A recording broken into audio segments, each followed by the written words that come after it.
Gloire à ton nom.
Sur les trois chemins, j'ai la joie le jour, la nuit, le consolateur demeure en moi.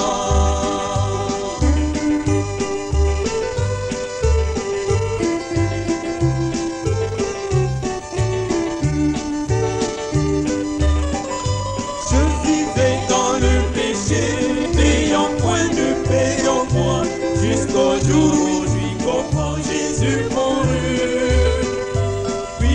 Tombé à ses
joie le jour, la nuit, le consolateur demeure en moi.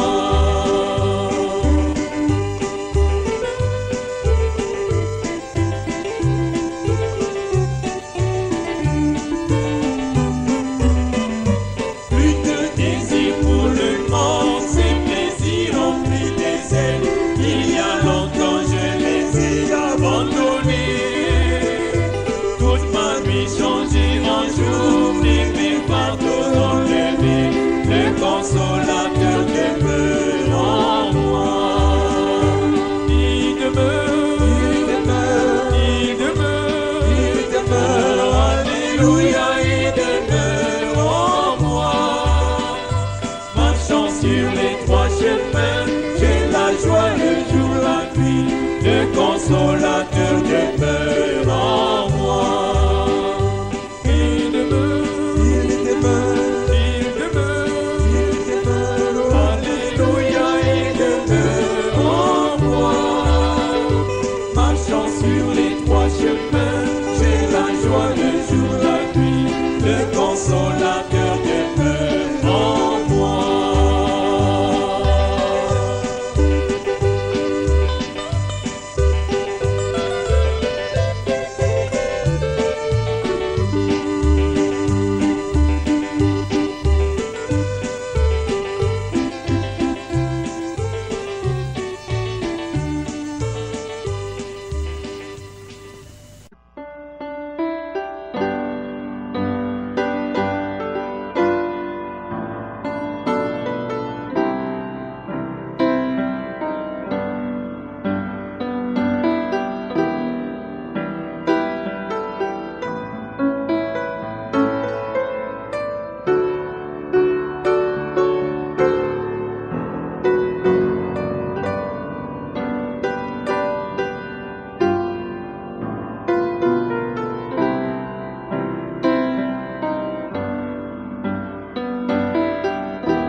L'Esprit transforme la parole semence en sa ressemblance, comme si un poirier produit une poire, un pommier une pomme, et ces choses-là, sa parole produira des fils et des filles de Dieu. C'est ce qu'elle est censée faire. Un jour, quand le monde s'est de nouveau trouvé dans les ténèbres et dans le chaos, l'Esprit de Dieu s'est mu dans la semence prédestinée. Une semence prédestinée. La prédestinée, elle était transformée. Il a fallu Ésaïe 9:6. Or, ce prophète se tenait là. Quel homme qui avait un pouvoir sur les nations, les peuples. Les gens religieux de son temps croyaient en lui. Pas tous, ça n'a jamais été le cas. Mais ce prophète, ils avaient vu cet homme dire des choses, et c'était parfaitement vrai. Ce qu'il disait était parfait, et cela s'accomplissait. Et voici, cet homme a dû se tenir devant son peuple et dire « Une vierge concevra ». Oh, cela n'a pas de sens. Mais voyez-vous, Dieu ne l'a pas prononcé lui-même. Il l'a prononcé par ses prophètes. Maintenant, il n'y avait rien d'écrit dans la Bible à ce sujet, mais ce prophète s'est levé et a dit « une vierge ». Dans Ésaïe 9:6, un enfant nous est né, un fils nous est donné. On l'appellera conseiller, prince de la paix, Dieu puissant, Père éternel.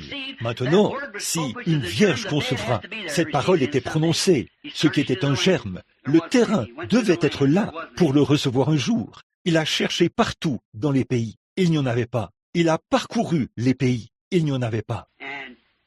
Et près de 800 ans plus tard, cette semence prédestinée a trouvé un terrain et elle s'est mise à croître, tout comme Dieu l'avait fait au début. que la lumière soit, et peut-être 800 ans plus tard, la lumière est venue. Qu'il y ait un arbre, il est venu de la même façon. Tout ce qu'il a dit.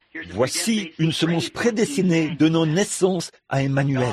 Dieu avec nous. Les nations se tourneront vers lui. Et vers qui nous tournons-nous aujourd'hui? Jésus. Voyez-vous, une semence prédestinée. Satan a essayé de la vaporiser, comme il a fait avec Ève. Il a essayé de la vaporiser, mais il a échoué. Avec le répulsif, ici sur lui, il était une semence prédestinée.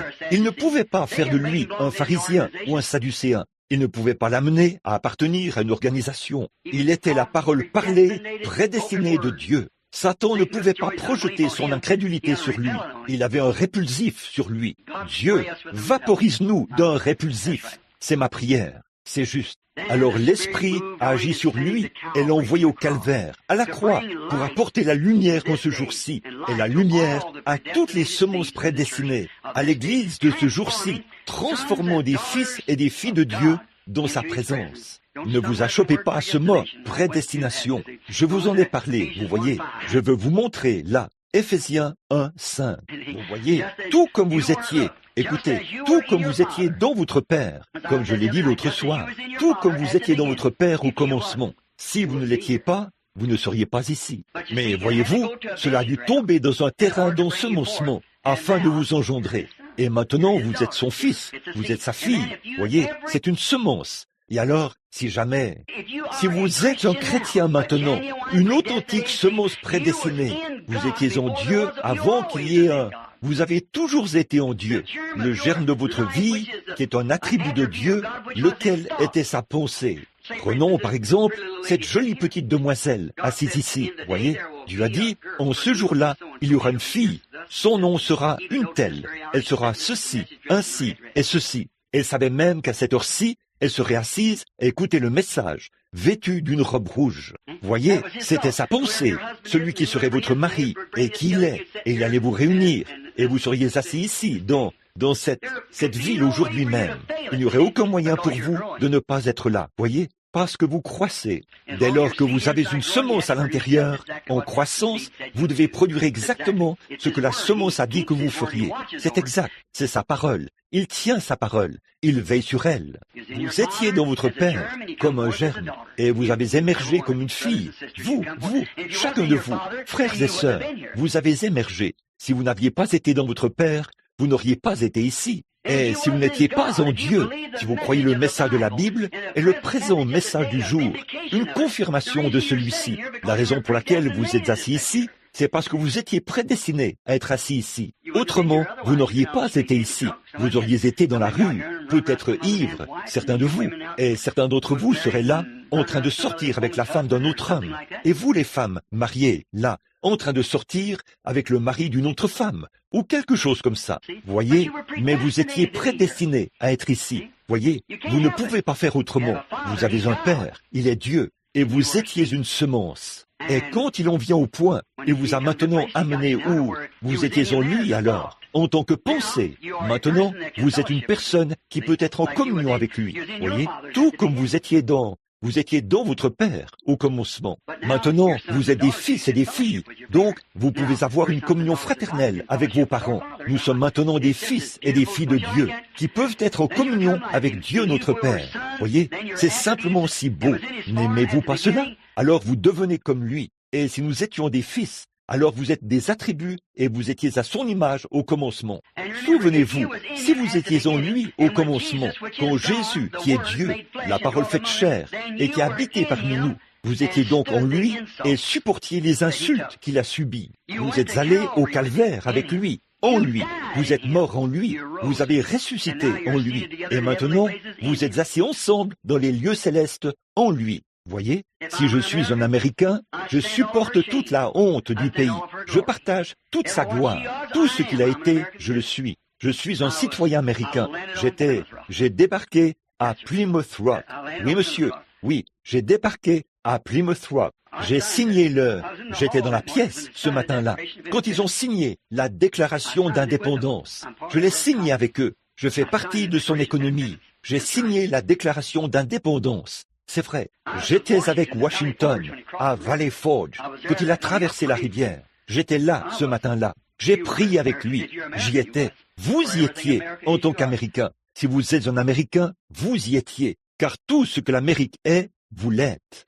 J'ai hissé le drapeau sur Guam. Je les ai aidés à le faire. J'ai pris tous les forts. J'ai porté sa honte en tant que révolutionnaire. Tout ce qu'elle a été, je le suis. Et tout ce que Christ a été, je le suis. Ce qu'il est, je le suis. Ô Dieu! S'il est considéré comme un fanatique, je dois l'être aussi. S'il était un Belzébul, par les œuvres de son esprit, je le suis aussi. Tout ce qu'il a été, je le suis. Tout ce qu'il a été, vous l'êtes. Nous devons être les artisans de son immortalité, de sa liberté ou de sa réputation, de sa gloire ou de sa honte. Nous devons l'être. Nous devons être l'Église, l'épouse de Jésus-Christ. J'ai vécu avec lui sur la terre quand il vivait. Je suis mort avec lui quand il est mort.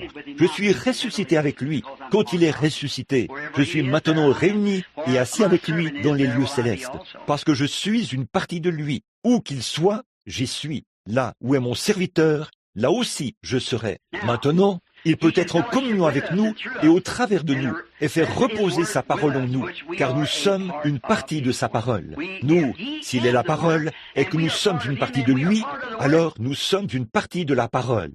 Et comment puis-je nier que j'ai une main? Peu importe combien un idiot, excusez-moi, une science quelconque dirait que je n'ai pas de main, j'ai une main. Je sais que j'ai une main, je l'utilise, et je sais que j'ai un Dieu, j'ai un Sauveur, je le sens dans mon âme, je suis une partie de lui, c'est ce que dit cette parole, c'est ce que je suis, et si je nie une partie de ceci, ce serait comme de nier que j'ai une main, une oreille, un œil. Je ne pourrais pas le faire et demeurer un être humain si j'ai toute ma tête.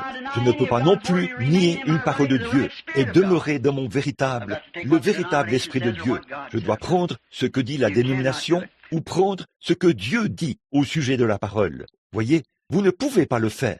Maintenant, transformer. Il peut nous transformer par sa parole, afin que nous puissions nous reposer, parce que nous sommes une partie de cela.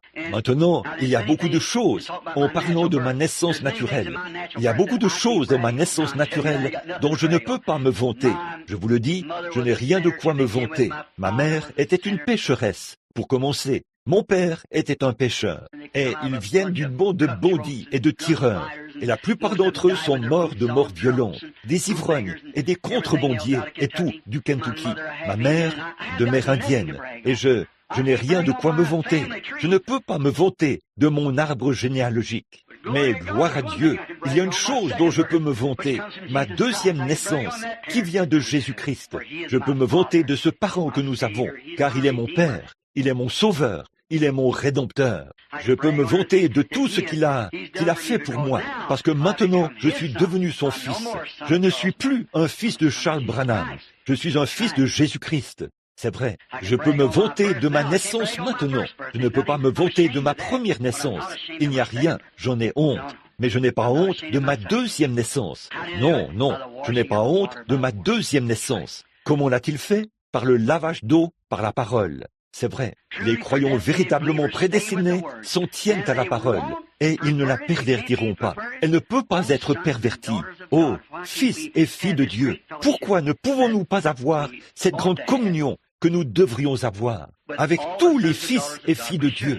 Nous devrions l'avoir, mais ils ne le feront pas. C'est tout, parce qu'ils ne sont pas véritablement des fils et des filles du... Vous voyez, comme je l'ai dit l'autre soir, j'avais écrit cela ici, mais je n'ai pas le temps de toucher cela. Je vais laisser cela de côté et arrêter maintenant. Ce petit intérieur de l'intérieur, c'est là que vous commencez. C'est votre âme. De là, vous êtes alors un esprit. Ensuite, vous devenez un être vivant. Maintenant, l'être vivant a 5 sens. Pour entrer en contact, l'autre a 5 sens. Voici ceux du corps extérieur, la vue, le goût, le toucher, l'odorat et l'ouïe. Le corps intérieur a l'amour et la conscience, et ainsi de suite. 5 sens.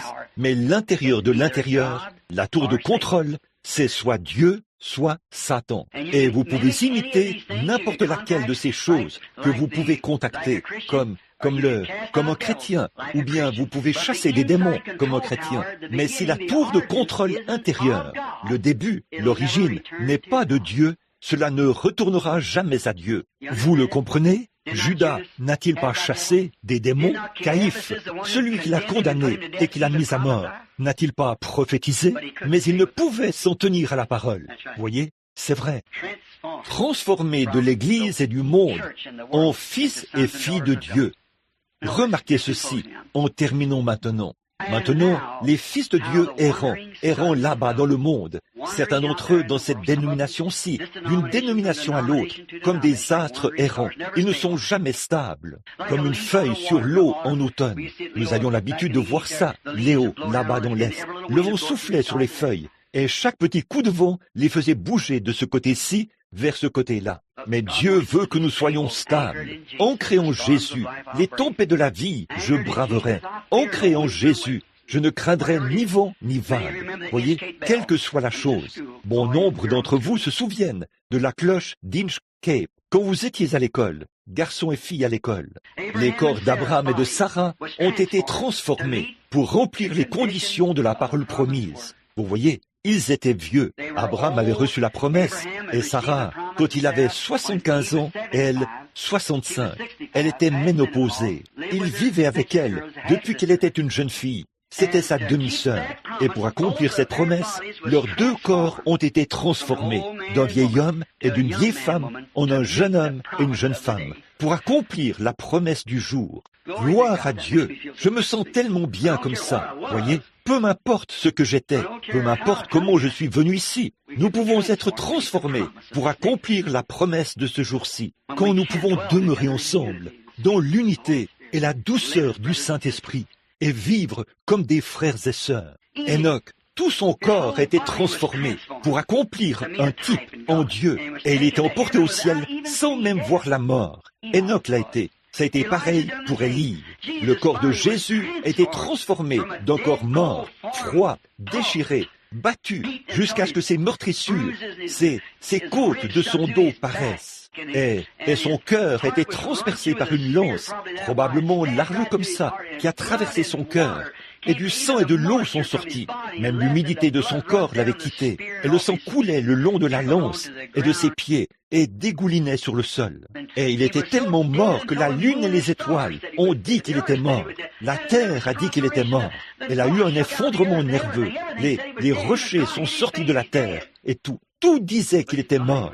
Même Dieu a caché sa face. Il était mort, mais son corps a été transformé. Pourquoi? Parce que Dieu avait dit: je n'abandonnerai pas son âme dans le séjour des morts, et je ne permettrai pas que mon sein voie la corruption. Il n'y a aucun moyen que cela arrive. Un de ces jours, nos corps seront peut-être étendus dans un cercueil. Nous viendrons peut-être, vous viendrez peut-être me regarder coucher dans un cercueil. Je viendrai peut-être vous regarder, et je devrai peut-être procéder à vos funérailles, ou quelque chose comme ça. Mais on ne nous gardera jamais dans la tombe. Ils auront beau poser des pierres sur vous, ils auront beau vous enterrer dans la mer, ils auront beau faire tout ce qu'ils veulent. Mais la puissance transformatrice de Dieu, dans 2 Thessaloniciens il est dit: je ne veux pas, frères, que vous soyez dans l'ignorance au sujet de ceux qui dorment, car nous vous disons aussi, par les commandements du Seigneur, que la trompette de Dieu sonnera et que les morts en Christ ressusciteront premièrement. Nous, les vivants, qui serons restés, comme le chant le disait ce matin, nous serons tous ensemble, enlevés avec eux, à la rencontre du Seigneur dans les airs. La puissance transformatrice de Dieu, qui nous a sortis du chaos de la science et de l'instruction, des choses du monde et de la conception des temps modernes, nous a maintenant transformés en fils et filles de Dieu. Et la mort elle-même ne pourra jamais nous retenir dans la tombe. Nous serons changés en un instant, en un clin d'œil. Oh, vous voulez dire? Je veux dire que c'est la vérité. Jésus, cette parole, s'est tenu sur la terre. Il était la parole, celui qui a été ressuscité et qui a ressuscité Lazare. Il a dit: je suis la résurrection et la vie. Celui qui croit en moi vivra, quand même il serait mort. Et quiconque vit et croit en moi ne mourra jamais. Il n'y a aucun moyen d'arrêter la parole vivante de Dieu. Il faut qu'elle ressuscite. Et du chaos de cet Éden scientifique contemporain où nous vivons, de la culture et de la science et de l'instruction, de toutes ces choses modernes, nous allons ressusciter. Nous laisserons ce corps mortel pour saisir le prix éternel. Un jour, nous traverserons les airs Et tout ceci sera fini, car la parole de Dieu qui nous a fait sortir de la pensée moderne que nous avions, transformant notre intelligence par le renouvellement de notre cœur envers Dieu et notre esprit, ce même esprit qui a prononcé cela, nous a transformés jusqu'où nous sommes. Il nous emmènera aussi dans sa présence, dans sa gloire, avec un corps glorifié. Ils bâtiront des maisons et ils les habiteront. Ils planteront des vignes. Malgré toute notre recherche scientifique, nous plantons un jardin, nos fils viennent et en prennent le fruit. Puis leurs fils viennent et leur en prennent le fruit. Ils plantent des vignes et un autre en mange le fruit. Ils bâtissent des maisons et un autre les habite. Mais longs seront les jours de mes serviteurs. Ils seront là et leurs enfants seront avec eux. Ils bâtiront des maisons, mais ce ne sera pas un autre qui les habitera. Ils planteront des vignes, mais ce ne sera pas un autre qui en mangera le fruit. Quoi donc? Le Dieu même, le prophète même, dont la parole de Dieu a dit qu'une vierge concevra, nous a promis ces choses. Comment pouvons-nous les obtenir? Nous sommes potentiellement là en ce moment même, voyez, parce que Dieu l'a dit. Il faut qu'il en soit ainsi. Quand il a ressuscité Lazare, là, il a dit, ne vous étonnez pas de cela, car l'heure vient où tous ceux qui sont dans les sépulcres entendront la voix du Fils de l'homme et en sortiront, les uns pour l'opprobre, les autres pour la vie. Qu'est-ce que c'est? Transformer par la parole de Dieu, faisant de nous des fils et des filles de Dieu, et nous donnant aussi la vie dans le monde à venir. Oh là là, que puis-je dire de plus? N'écoutez pas autre chose. Covet not this world's vain riches that so rapidly decay. Build your hopes on things eternal. They will never pass away. Hold to God's unchanging hand. Let's sing. Chantons-le. Hold to God's unchanging hand. Here it is. Build your hopes on things eternal. Hold to God's unchanging hand. When our journey is completed, if to God we have been true, bright and fair our home in glory, our enraptured soul shall view. Oh, to God's unchanging hand, be transformed. Hold to God's unchanging hand. Build your hopes on things eternal. Hold to God's unchanging hand. Ne faites pas attention à la science, à ce qu'elle peut prouver, si elle est contraire à la parole. Voyez, ne faites pas attention à l'Église, à ce qu'elle dit, si c'est contraire à la parole. For we hold to God's unchanging hand. Times change. Les temps changent, la science change. Tiens cette main immuable. Build your hopes on things eternal. Hold to God's unchanging hand. Dieu notre Père, dans ta présence, comme nous sommes assemblés ici ce matin, en prenant un message long, il a pris du temps, il s'est prolongé. Et, ô Seigneur, je prie que tu places ces semences là, dans le cœur de ces gens. Souviens-toi, Seigneur, nous prions, que nous sommes fragiles et que notre constitution est fragile. Et nous, parfois, nous ne savons pas de quel côté nous tourner. Cher Dieu, tourne-nous et guide-nous par ton grand esprit, Seigneur. Aide-nous. Ne nous laisse jamais seuls, Père. Tu as promis que tu ne le ferais pas. Je ne te délaisserai point, je ne t'abandonnerai point. Je serai avec toi. Et Dieu notre Père, nous prions que tu guides notre frère Léo et notre frère Jim. Seigneur, fais d'eux le genre de conducteur que tu veux pour ces gens ici. Qu'ils n'utilisent pas leurs propres pensées, mais qu'ils laissent le grand Saint-Esprit les diriger dans ce qu'il faut faire. Bénis ces hommes et ces femmes, ces jeunes enfants. Disons, Seigneur, en comparaison à moi, Et je prie que tu leur accordes une longue vie. Permets, si c'est possible, Seigneur, permets que nous vivions pour voir sa venue. Nous croyons que nous la verrons, parce que nous voyons que tout est si proche maintenant. C'est si proche. Accorde-le, Père. Nous te les confions, nous aussi, maintenant, pour te servir. Au nom de Jésus. Amen. I'm sorry I kept you that long. Brother Lee, I love you.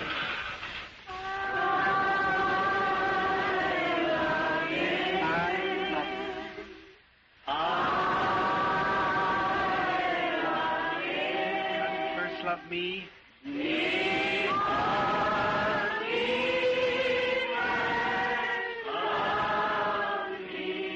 And purchased.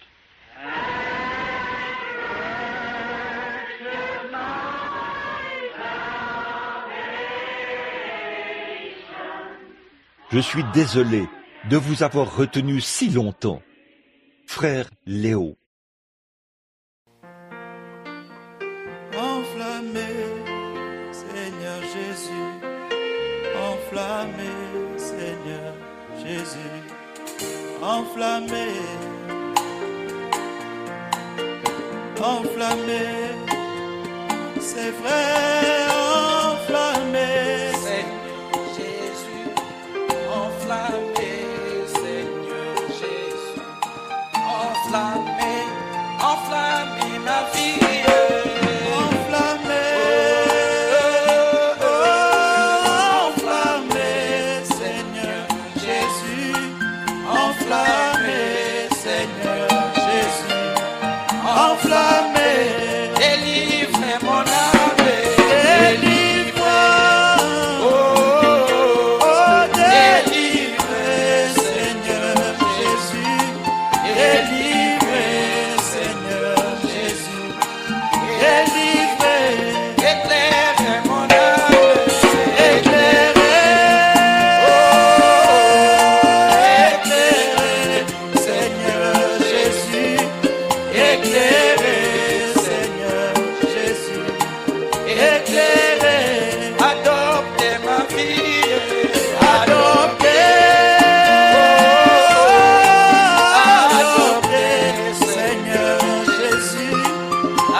enflammez l'église, enflammez